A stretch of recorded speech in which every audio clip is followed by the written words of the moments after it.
everyone, and welcome to the Darkest Hour. I'm your host, Amanda Jane. Vast, untouched, and seemingly endless. All ways to describe the deep woods or the middle of nowhere, really. For some, these places are ones of peace and solitude, but for others, it's where reality started to unravel. Out there, away from the safety of the familiar, strange things happen. People vanish, some only to return without any memory of where they've been. Others encounter things that defy logic, leaving them to wonder what really exists in the heart of nature's darkness. What happens when you step off the beaten path and into a realm that leads you to something you can't explain? Can you trust your senses in a place where nothing is what it seems? These are the stories of those who have come close, face to face with the unknown, the terrifying, where the boundaries of time act differently and challenge everything we know. So, let's get started, shall we?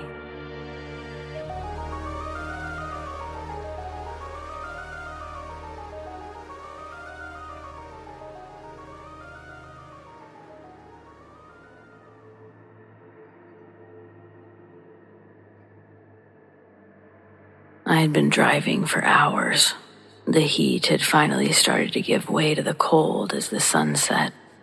The road stretched endlessly ahead of me, a thin ribbon of asphalt cutting through a desolate expanse of nothing. No signs of life, just sand, rocks, the occasional distant mountain peak. My old but otherwise reliable car rattled along, sputtering more than usual. I should have gotten it checked before this trip, but I'd been in a hurry. A cross-country drive through the desert. It sounded like a great idea at the time. Escape from everything, a bit of solitude. Now I wasn't so sure. The gas gauge had been inching towards empty for the last hour. I kept telling myself I'd see a gas station soon, but it had been miles since the last one. Probably long closed by now. Suddenly, my car lurched, the engine coughing violently before dying completely. I managed to pull it off to the side of the road, the tires crunching against the sand. I sat in silence while I stopped, gripping the steering wheel, and the realization sinking in. I was stranded, alone, in the middle of nowhere. I popped the hood, hoping it was something simple. Maybe it had overheated. But as I stared blankly at the engine, I knew I was in over my head. Mechanics had never been my thing, and the rapidly dimming light really didn't help. I was basically alone in growing darkness. I had driven so far off the beaten path that there were no passing cars, no signs of civilization, and now here I was, right in the middle of nothing. I tried to think rationally, but no phone, no way to call for help. All I could do was wait, hoping that somebody would pass by eventually. But the more time that passed, the hope began to fade. The temperature had dropped sharply, the heat of the day replaced by a biting cold. I rummaged through the back seat for a jacket, pulling it tight around myself as I leaned against the car, listening. There was something unsettling about the silence of the desert at night. Too quiet, too still. Hours passed. Every now and then I thought I heard something, faint, distant sounds that carried on the wind. At first, I dismissed them as tricks of the mind, but they grew more distinct. A soft shuffling, like footsteps crunching through the sand. I tensed up, straining my ears, and there it was again, closer this time. I stood up, scanning the desert around me, but I couldn't see anything in the darkness, just the endless stretch of sand and shadows. Then, out of the corner of my eye, I saw movement. A figure, far off just at the edge of the road, walking slowly towards me. My heart began to race, and a chill crept up my spine. Who else would be out here, in the middle of the night, in the middle of nowhere? As the figure drew closer, I could make out more details. It was tall and thin, draped in tattered clothing that flapped in the wind. Now standing outside the car, I called out, my voice shaky. "Hey, are you okay?" No response. The figure kept moving, slow but deliberate. Something was wrong. I backed up, trying to put my car between me and it. My pulse was in my ears. The figure was close now, close enough that I could see its face. But I couldn't really see a face. There was nothing, just hollow, dark voids where the eyes should be, where the nose should be. The thing, whatever it was, it stopped at the front of my car, its empty gaze locked on me. I stumbled backwards, my legs barely working. It didn't follow. It just stood there, watching, waiting. Then, as suddenly as it appeared, it turned and began to walk away, back into the dark. I watched, unable to move, until it was out of sight completely, swallowed by the night. I did not sleep. I stayed in my car, huddled in the back seat, clutching the seatbelt like it was some sort of lifeline.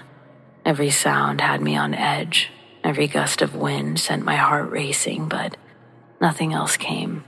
No cars, no figures, no help. By morning, I was exhausted but alive. The desert was as empty as it had been the day before. The events of the night seeming almost like a dream. Almost. The sun started to cast a harsh light. I took a deep breath and decided that I had no choice but to start walking. I grabbed a bottle of water from the back seat, put on my jacket, and set off down the road. I didn't know how far I'd get before I needed help, but staying in the car felt like waiting for death. I had only been walking for maybe an hour when I heard it, the distant hum of an engine. I turned, my heart leaping as I saw a vehicle approaching, a dusty pickup truck, old but sturdy. It came into view. I waved my arms frantically, desperate for them to see me. The truck slowed to a stop, and an older man, probably his late 60s, leaned out the window. He wore a wide-brimmed hat and had the kind of leathery skin you get from years in the sun. "You stranded?" he asked in a gravelly voice, his eyes scanning the empty road behind me. "Yeah," I said, my voice cracking with relief. "My car broke down back there. I've been stuck all night." He nodded like he'd seen it 1,000 times before. "Not much traffic out here this time of year. Hop in, I'll take you to the next town. We'll get you sorted out." I climbed in the passenger seat. His words were such relief. The warmth of the truck's interior was a welcome relief from the cold desert morning. I obviously didn't say anything to the old man about the figure I'd seen, but I don't think I was out there long enough to be hallucinating. Still, it didn't really feel real anymore. I still couldn't shake the feeling that something had been out there with me, though. Something that didn't belong to the world that I had known so far. The next town was only 30 miles away, though it felt like an eternity had passed since I'd seen civilization. The old man dropped me off at a garage where I arranged to have my car towed. The mechanic told me the engine was beyond saving, too old, too neglected. I didn't argue. I ended up taking a bus home, cutting my trip short. I never made that drive again, and I still wonder sometimes What did I see that night? And has anyone else ever seen it too?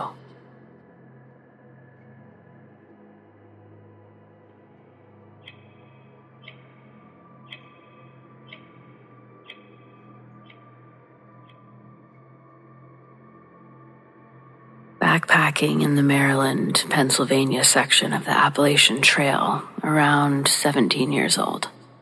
4 of us were sleeping under a tarp tied up with paracord, so we only had protection from the rain. I'm guessing around 2 a.m., I'm woken up by hearing branches breaking and movement nearby. Nothing out of the normal. This time of year, the worst it could be is a lone, curious black bear, and they don't really pose any real threat. The sounds were starting to get closer and more rhythmic. Definitely something walking. I turned on my side to see if I could see anything. As the walking is getting closer, I start to see movement in the leaves, with nothing making it. I perfectly hear a person walking towards us, and eventually make its way around our makeshift shelter. I'm freaking out and lay in complete silence for what felt like forever, until my friend laying next to me finally says, "You heard that shit too, right?" Nearly jumped out of my sleeping bag, but also confirmed that I didn't dream the whole thing. Still have no explanation, and I'm half convinced that we just had a collective fever dream. I find my non-paranormal story a bit scarier than what I typed above. I was stalked by a mountain lion in the Rockies a few years ago. The unease that turns into full terror when you realize what is happening. Then, fighting every instinct not to run like a motherfucker. It's a unique experience, having that primal feeling that your prey is terrifying.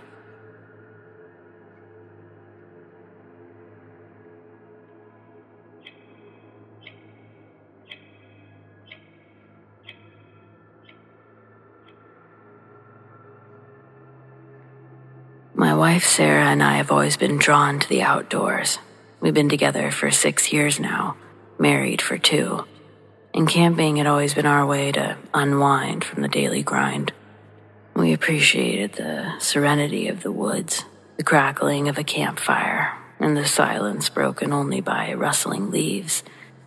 Living in the city, we didn't have any of those things, so it was our escape. But this trip changed everything. We'd set out for a long weekend of camping in the heart of the Adirondacks, a remote area that we hadn't explored before.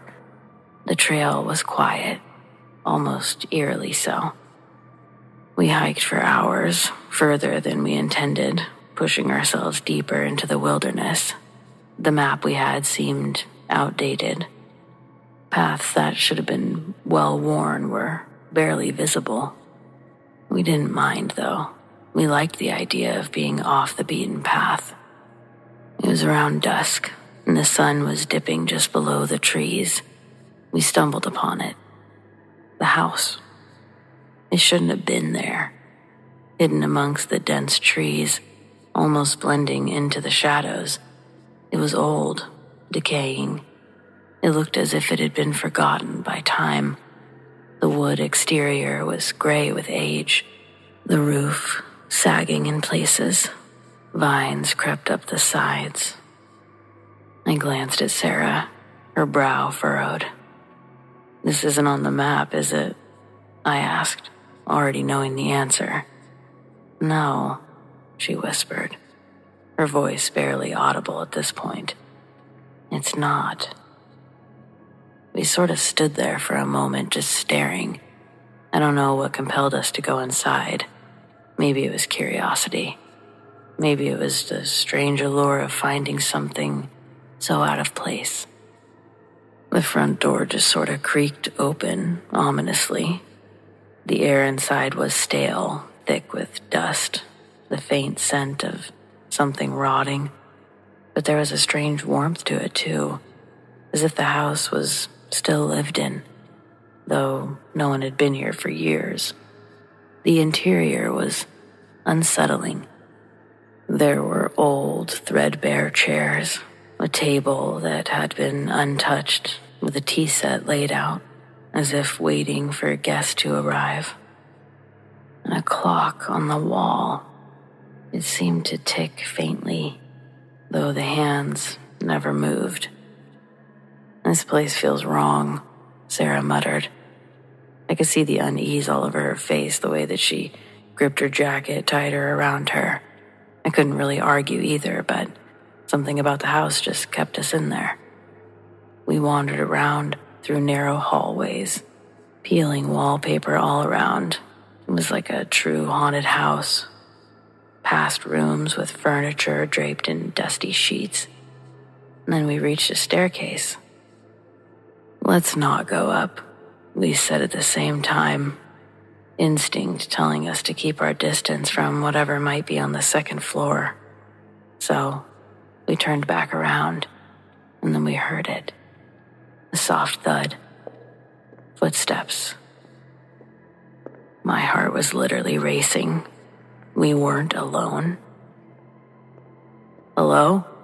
I called out, my voice wavering. There was no answer. The footsteps continued, slow, above us. "I think we should go," Sarah whispered, her hand finding mine, and I didn't make her say it twice.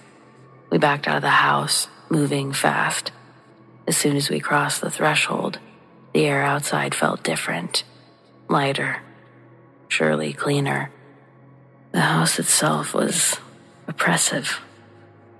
We ran back to where we had intended to camp, our minds reeling from that bizarre experience. That night, as we sat by the fire, neither of us could shake the feeling that we were being watched. The woods were too quiet, the wind too still. Every crack of a twig in the distance set my nerves on edge. This is probably the worst sleep that either of us had ever gotten, constantly listening for footsteps that never came. The next morning, we decided to pack up and head back.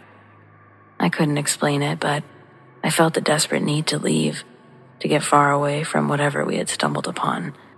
As we hiked back through the forest, we looked for the house, wanting to see it in the daylight. But it was gone. We retraced our steps over and over, but there was no sign of it. The clearing that we had found the night before was just a patch of overgrown brush. No house, no path leading to it. Nothing. We stood there confused, trying to make sense of what had happened. Had we imagined it? No, we both saw it. We both heard footsteps. We were inside. We never went back to that forest again, but we still do camp and get out into the wilderness when we can. But it took a while after this experience.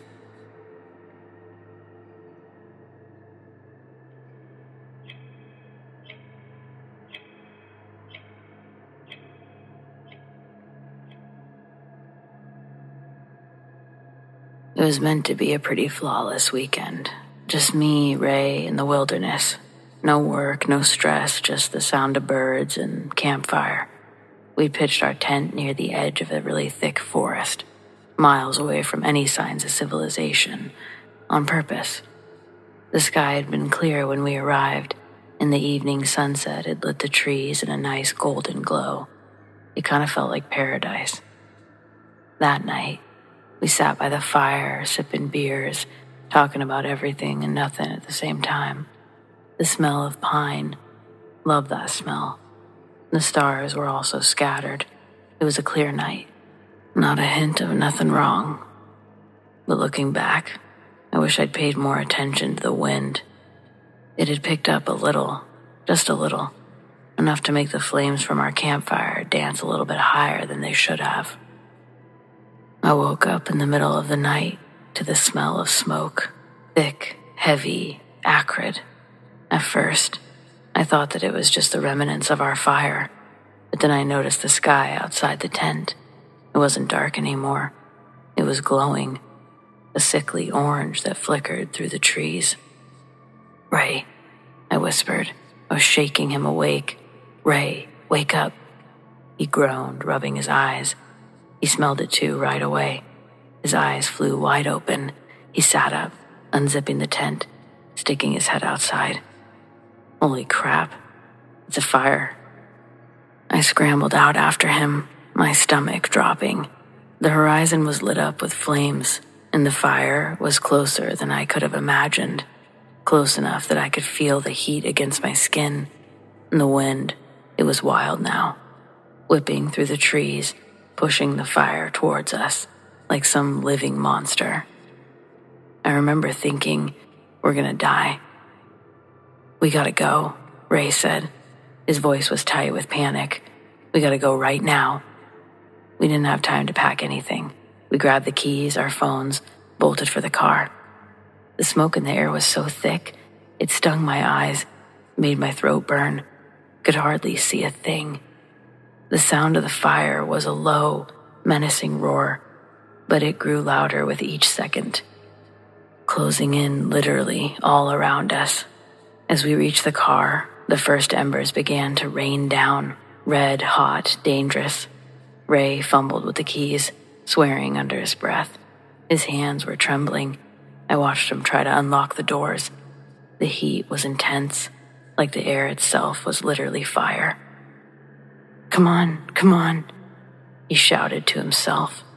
Finally, the engine roared to life. Ray slammed his foot on the gas, and the tires spun out on the dirt before we tore down the road. The fire was everywhere, engulfing the trees on both sides, closing in, blocking out the sky. The flames lit up the night, casting an eerie glow over everything. The heat radiated through the windows, and I could feel the burn on my face. The air in the car was stifling. I was choking. I glanced over at Ray. His face was determined, though I could see fear. My own hands were shaking as I gripped the seat.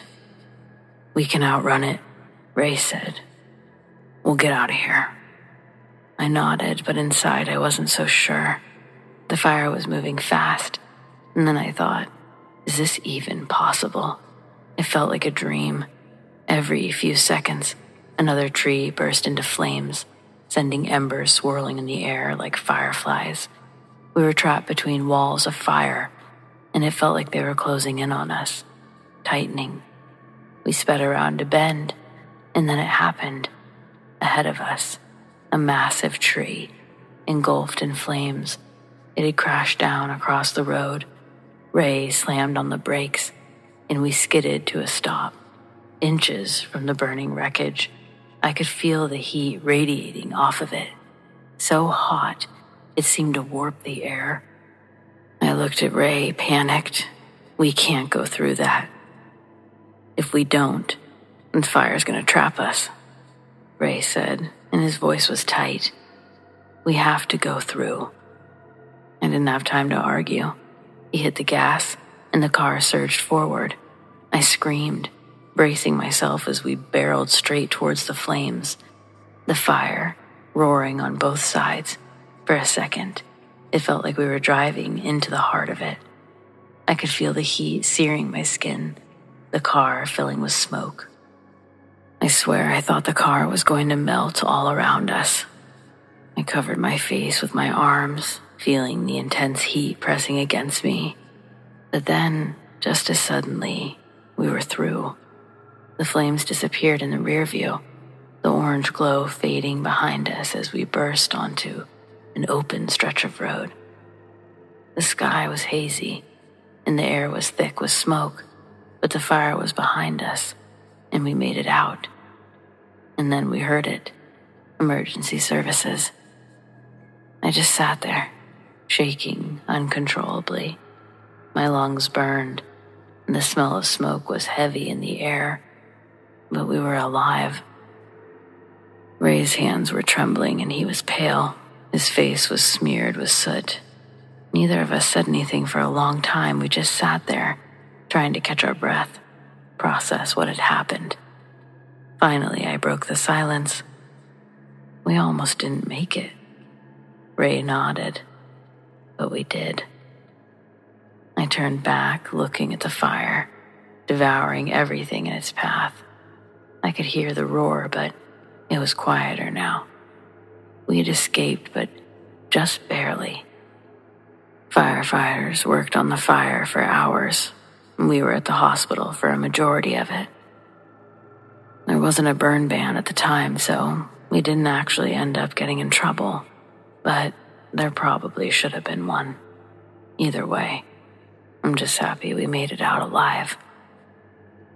Took a while to appreciate the smell of a campfire again, that's for sure.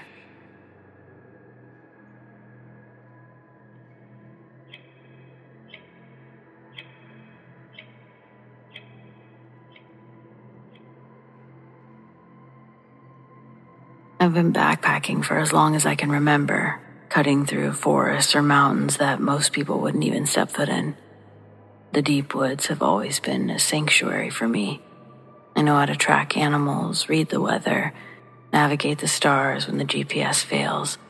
I've encountered bears, wolves, even mountain lions out there, but I've never felt anything like this.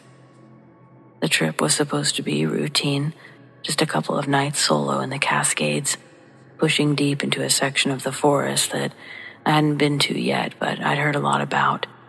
It was early fall, and I'd pitched a tent near a stream, miles away from the nearest trailhead, surrounded by thick woods and towering pines. Perfect isolation. By the time I was set up, the sun was dipping low, so I started a fire, made a quick meal, settled in to watch the stars. And that's when I first smelled it. I thought that could be a skunk passing by, but the smell was different, more like rotting meat, mixed with something earthy, like damp soil. It was faint, but it was carried on in the wind. It lingered, long enough to make me wrinkle my nose. I tried to shake it off. I convinced myself that it was just this part of the wilderness. There's always something out there decaying, some animal that met its end. But the smell kept coming back, stronger each time.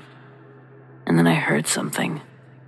Branches, large ones, snapping, deep in the trees behind me. I froze. My hand instinctively was reaching for my flashlight. It's common to hear animals moving at night, but this sounded different. Heavier, slower. Like something big was moving through the underbrush, taking its time. I clicked on my flashlight and swept it across the trees. The beam cut through the darkness good, but I couldn't see anything, just the dense thicket. The shadows were just the undergrowth in my light. I listened, but the woods were silent again. It wasn't until I sat back down by the fire that the unease hit me again. I've been alone in the wilderness enough times to know when something's not right, and tonight, something felt wrong. The smell, the sound. I kept telling myself I was pretty deep in the wild. My mind could be playing tricks on me. I tossed another log on the fire and I settled into my sleeping bag instead of leaving, trying to convince myself again that I'd be fine. But as the flames died down, eventually, the sense of being watched crept in. And the smell, it came back. Stronger this time. Thick and foul. Like it was right there. I grabbed my flashlight again, flicking it on as I sat bolt upright. And that's when I saw it just for a second, at the very edge of the trees. A shape. Huge. I couldn't make out any details, but it stood on two legs, taller than any man I'd ever seen, or any bear. Broad shoulders, hunched. It moved between the trees with an eerie kind of grace for something so big. I felt myself kind of lose it. That had to be a bear, right? The bears don't move like that. They don't watch you from the shadows like that.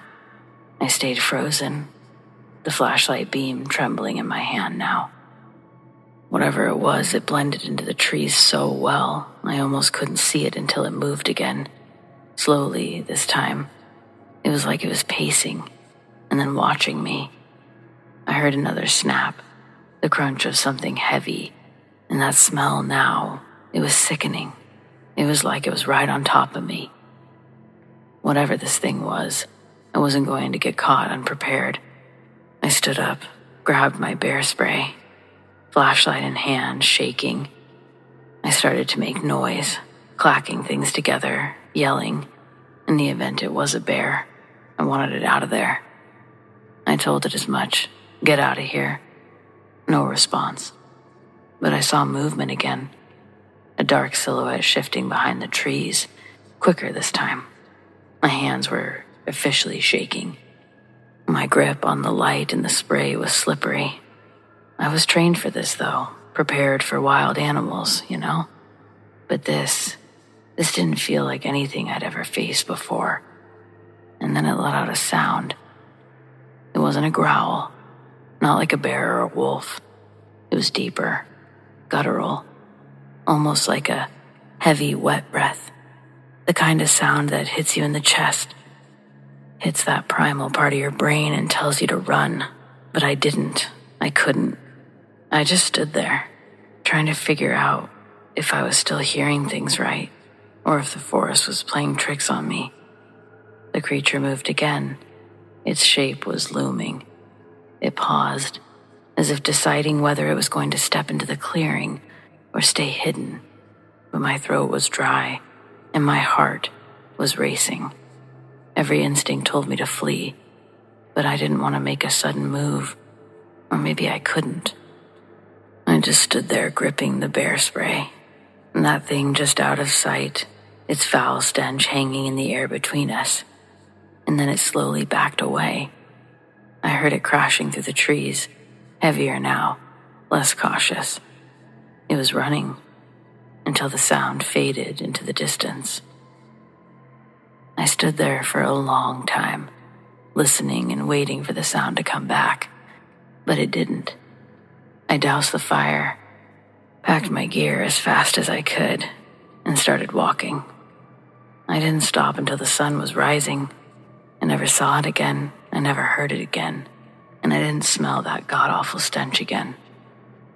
But I know what I felt. I know what I saw. Something big. Something that shouldn't have been there. Or maybe I shouldn't have been there. But it was watching me. I've been back to the woods since countless times, but I don't go that deep anymore. Not alone. Because there's something out in those woods.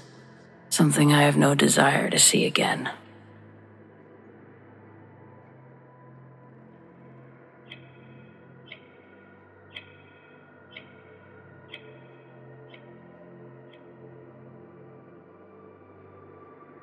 The Vortex Highway, just a stretch of Route 33 near the southern edge of Oregon that's infamous for strange occurrences.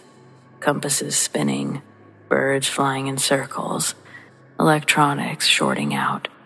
I'd heard about it over the years being from near the area, even read a few online threads full of wild stories. But it wasn't until last year, when I took the route for myself, that I understood why people stayed away. I'm not a superstitious person. I've spent most of my life behind the wheel, driving cross-country for work. Nothing scares me on the road, not thunderstorms or blizzards, not even the loneliness that comes with hours of driving through empty, isolated highways. But what happened to me on Route 33, I still can't explain. I was headed from Portland to a small town in Northern California for a work gig. It was a clear afternoon, little overcast in the distance, but nothing out of the ordinary. My GPS directed me toward Route 33, a shortcut through some pretty rural areas. I remembered the stories about the vortex, shrugged them off, obviously. People love a good campfire tale. The moment I hit the stretch of road, though, things started to feel off. The trees that lined the road, they seemed too tall, too close together, as if they were leaning in, crowding the asphalt. My radio signal cut out, leaving me with only static. And that's common in remote areas, so no big deal, right? But then I noticed the sky, the overcast clouds. They'd thickened into a strange swirling pattern directly above me, almost like they were moving in slow, tight circles. I remember glancing at my clock, 2:15 p.m. I had a lot of hours before sundown, a lot of driving. And that's when I started to feel wrong. The best way I can describe it is like a heaviness, a pressure building in the air. My chest felt tight, my head buzzed, as if I were sitting under high-voltage power lines. I chalked it up to being tired. I kept driving. Maybe it was a storm, but there was no rain, nothing, just the noise and the clouds. A few minutes later, something even stranger happened. I saw the same mile marker, the one that I had passed 10 minutes ago. I was sure of it, mile marker 204, a sign for an old, run-down gas station up ahead that I'd already seen and decided to skip. I frowned, thinking I must have missed a turn somehow. I checked my GPS, but the screen was frozen. The little blue dot showing my location was stuck in place, like I wasn't moving at all. I pulled over, trying to get my bearings, feeling a little bit uneasy, thinking maybe I am superstitious. My phone had no service, which was kind of weird, but again, I thought it was just the area. I reset the GPS, turned the car back on, and kept going. And that's when it happened. I blinked. That's the only way I can describe it. One moment, I'm driving past a cluster of trees. The next, the road was completely different. The trees were gone. The sky, which had been an odd, swirling gray, was now a deep, dark purple. I slammed on my brakes. My heart was sort of hammering in my chest, and I was wondering what the hell just happened. I checked the clock on my dashboard. 7:43 p.m. 5 hours had passed in the blink of an eye. I sat there, staring at the time, trying to just make sense of it. There was no way I'd been driving for 5 hours. I hadn't stopped. I hadn't dozed off. It was just gone. Missing time. My phone was dead. No GPS. The air outside of my car felt thick. It was still humming. I had to keep driving. I didn't know where I was, but I really hoped I'd figure it out. I drove, faster now, trying to outrun whatever was happening. The pressure in my head was kind of unbearable, like my skull was being squeezed. I glanced in the rearview mirror, and there was something behind me, just barely visible. A tall figure, maybe, dark, standing at the edge of the road, watching me, but getting further away. I couldn't make out features in such a time. It was just a black outline. I really didn't want anything to do with this place, so I floored it, and I didn't look back again. After what felt like probably forever, I finally saw lights, and there was a town up ahead.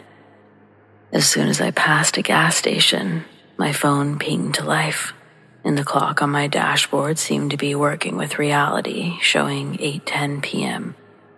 That was about how much time had passed since I had this strange experience. At the moment I pulled into town, the pressure in the air had disappeared, and that strange buzzing was gone. The clouds, normal. But I still had no idea what happened. I checked my phone, scrolling through the hours that had disappeared. No missed calls, no messages. Like nothing had happened in those 5 hours. But I knew it wasn't nothing. I'd been somewhere else for a long time. There's not really a reason for me to take Route 33 anymore. I don't really even drive near it, but I do find myself obsessively checking the clock when I'm driving, kind of afraid that one of these days I'll blink again, but this time I just won't come back or something.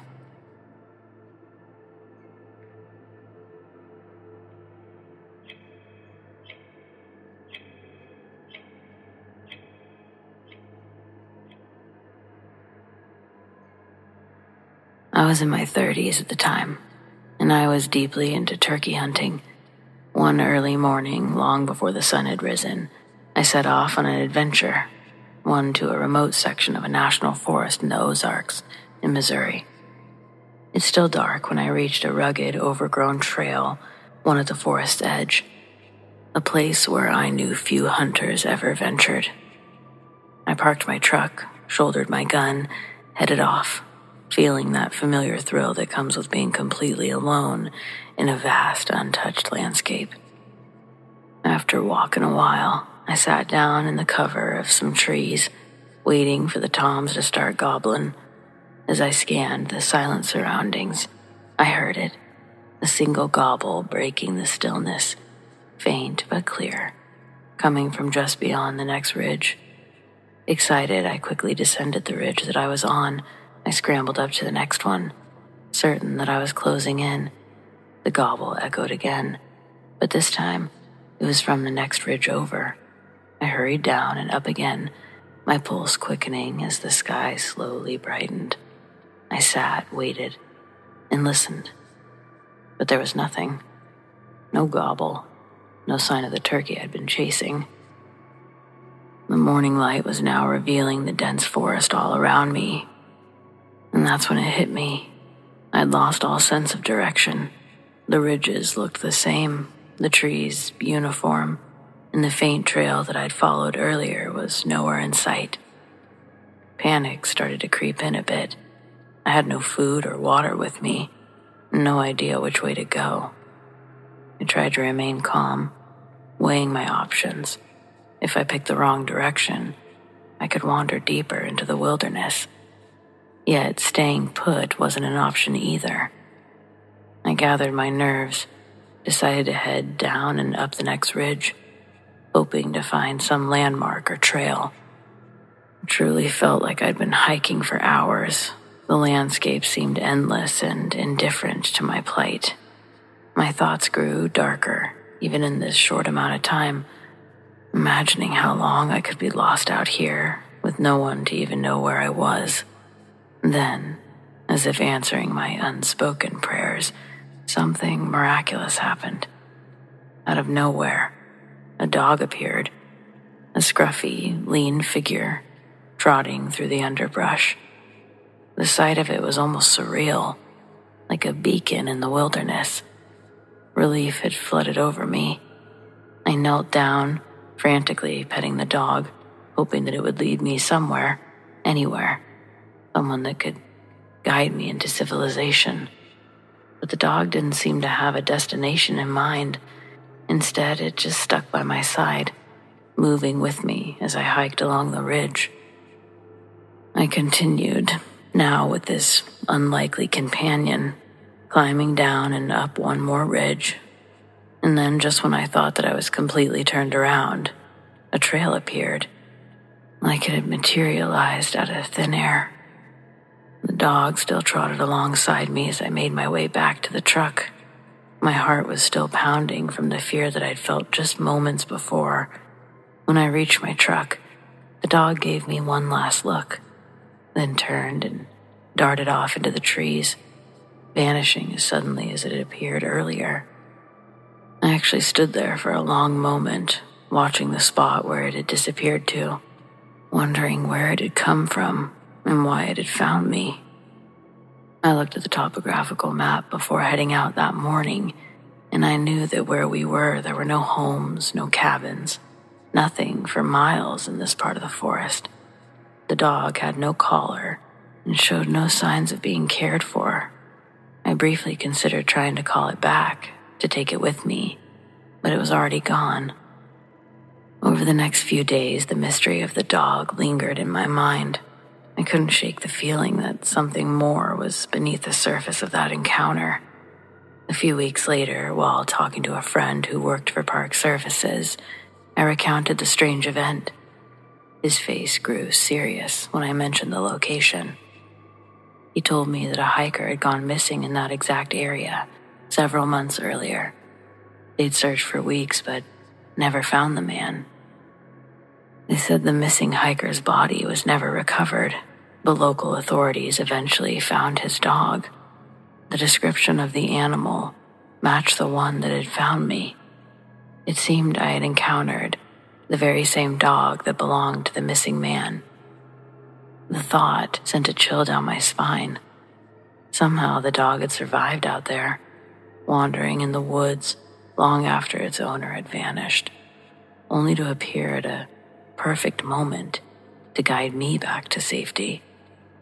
I'd often wondered how close I'd come to the missing man's last known location, or if his spirit was still lingering there, lost in the wilderness as well. All I know for sure is that the dog showed up when I needed it most, and then disappeared into the Ozarks, as if it had fulfilled some final task.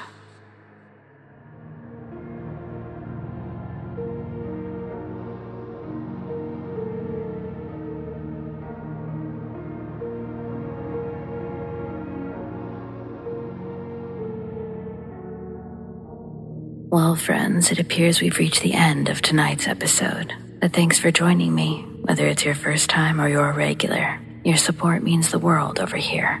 We've got brand new episodes every Friday night. And keep those eyes open for those deep sleep videos and double features. Subscribe, tap the bell, and you'll never miss a thing.